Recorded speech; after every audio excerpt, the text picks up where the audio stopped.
Amadas, estamos mais uma vez por aqui trazendo esclarecimentos necessários. Hoje falaremos sobre as funções orgânicas oxigenadas. Como o nome já sugere, essas funções orgânicas são grupos de substâncias orgânicas, isto é, ricas em átomos de carbono e hidrogênio, que apresentam em sua composição átomos do elemento químico oxigênio. Ok?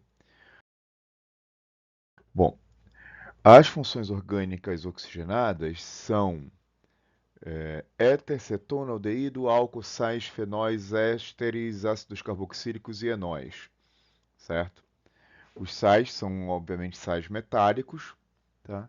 Só para esclarecer, caso tenha sobrado alguma dúvida, a letra R que está aparecendo na fórmula dos compostos refere-se a um grupo ou uma molécula orgânica genérica, certo? Que pode ter qualquer configuração, certo? Sendo uma molécula orgânica, ok? Então vamos começar falando de álcool, enol, tá? Álcool, enol e fenol, certo? Essas funções, ou esses grupos de moléculas, são caracterizados pela presença do radical funcional hidroxila, formado por um átomo de oxigênio e um átomo de hidrogênio, certo? Só que em configurações diferentes. Ok, vamos lá. Quando se fala de nomenclatura dessas substâncias, a gente tem basicamente a mesma regra, certo? Que é uma regra que segue o padrão que foi estudado com os hidrocarbonetos, tá?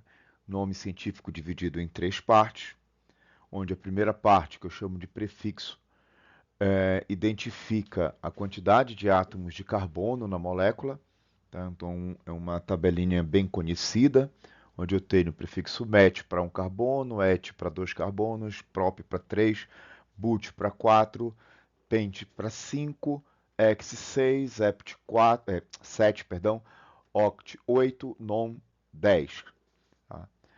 Como parte intermediária, tá? Um infixo, eu faço referência à ligação química.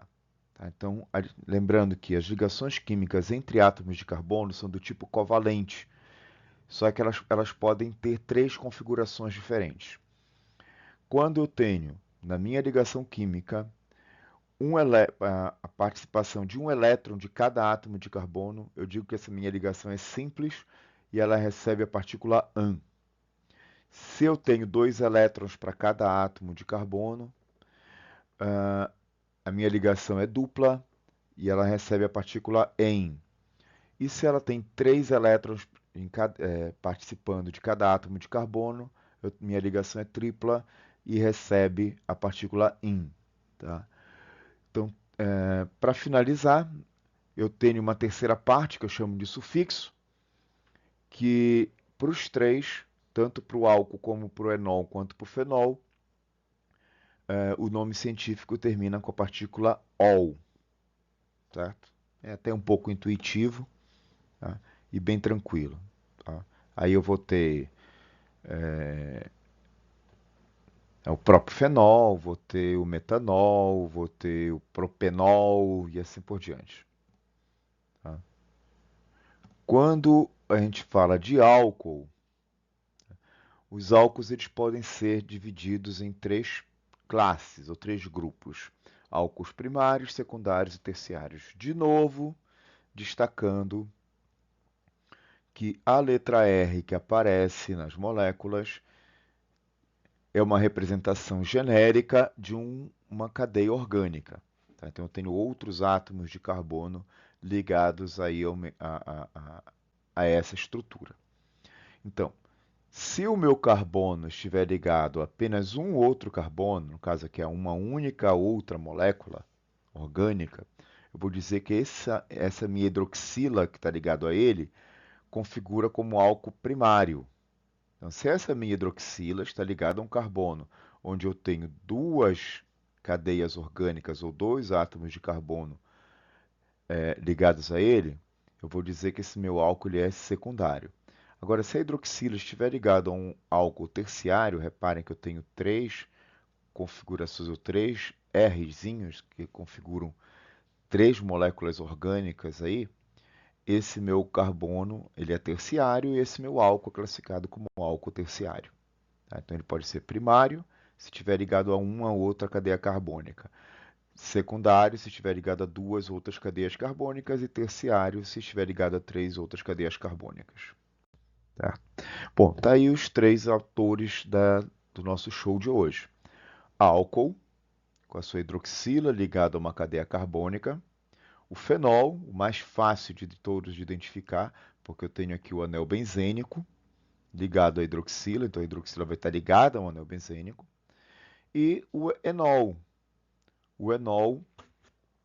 que se caracteriza pela hidroxila estar ligada a um carbono insaturado. Carbono insaturado é aquele que faz ligação dupla ou ligação tripla. Tá? Então, se a minha hidroxila estiver ligada a um carbono que faz ligação dupla ou ligação tripla, eu não tenho um álcool nem um fenol, eu tenho um enol. Bom, passando agora para outros grupos funcionais. Eu tenho aí cetona e aldeído. Tá? Eu não tenho mais, eu não vou trabalhar mais nessas duas funções com o radical funcional hidroxila. Agora eu tenho carbonila, que é o átomo de oxigênio ligado a um átomo de carbono. Quando esse meu átomo de carbono é primário, está ligado a só uma cadeia orgânica, como eu tenho aqui, eu vou dizer que eu tenho um aldeído. Se esse meu carbono, onde está ligado ao oxigênio, também estiver ligado a duas outras cadeias orgânicas, tipo estiver no meio de uma cadeia orgânica, né, de uma cadeia de átomos de carbono, como o exemplo que eu tenho aqui, tá? Eu vou dizer que essa minha molécula é uma cetona. E aí, em termos de nomenclatura, eu vou seguir para os dois a mesma nomenclatura que eu falei agora há pouco do álcool. Primeira parte diz o número de átomos de carbono. Então, por exemplo, eu tenho aqui do lado esquerdo 1, 2, 3, 4 átomos de carbono. Então, o prefixo seria but. Do lado direito, eu tenho 1, 2, 3 átomos de carbono, prefixo prop. No caso da cetona, eu não tenho ligação duplas nem triplas, tá, entre os átomos de carbono, somente ligações simples, então a partícula é an. A mesma coisa vale para o aldeído. Então, a cetona seria butan e o aldeído propan. Tá? O que muda de um para o outro? As cetonas têm sua última parte, seu sufixo, terminado com a partícula ona, e o aldeído com al. Então, do lado esquerdo eu tenho a butanona e do lado direito eu tenho o propanal, certo? Então, gente, por hoje é isso, tá? Voltamos nos próximos dias com a segunda e provavelmente terceira parte dessa aula sobre moléculas orgânicas oxigenadas e fiquem todos com Deus.